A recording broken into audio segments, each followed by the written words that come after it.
Hello guys, আসসালামু আলাইকুম। কি অবস্থা সবাই? আশা করি সবাই খুব ভালো আছেন। তো আজকে হচ্ছে ইলিশ মাছের রেসিপি নিয়ে চলে আসলাম। বাজার থেকে দুটো ইলিশ এনেছিল, তার মধ্যে একটা হচ্ছে আজকে পেঁয়াজ দিয়ে ভুনা করবে। তো এখানে প্রথমেই পেঁয়াজটাকে ভালো মতো ভেজে তারপর হচ্ছে সরিষা বাটা অ্যাড করে দিল।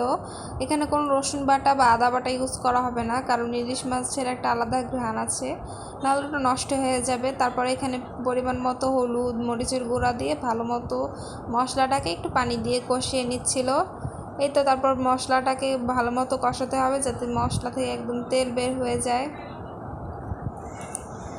কষাতে কষাতে এক পর্যায়ে এরকম তেল বের করে নিতে হবে। তারপরে এখানে স্মেলের জন্য আরেকটু কাঁচা সরিষার তেল অ্যাড করে নিল, এটাতে স্মেল ভালো আসবে।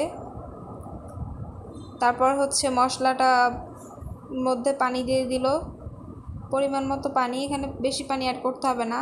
ইলিশ মাছগুলো আগে থেকে হালকা করে ভেজে রেখেছিল, তারপরে এর মধ্যে ইলিশ মাছগুলো সবগুলো দিয়ে দিল একসাথে। তারপরে এই তো ইলিশ মাছের ফাইনাল লুকটা কত লোভনীয় হয়েছে গাইস, দেখতেই পাচ্ছেন আপনারা। আমার তো এখনই জিভে জল এসে পড়ছে, আমার মনে হচ্ছে আমি এখনই আবার খাই। তো এটা দিয়ে মূলত আমি 2 প্লেট ভাত খেয়েছিলাম গাইস। এই তো তারপর হচ্ছে মাছটাকে এভাবে নামিয়ে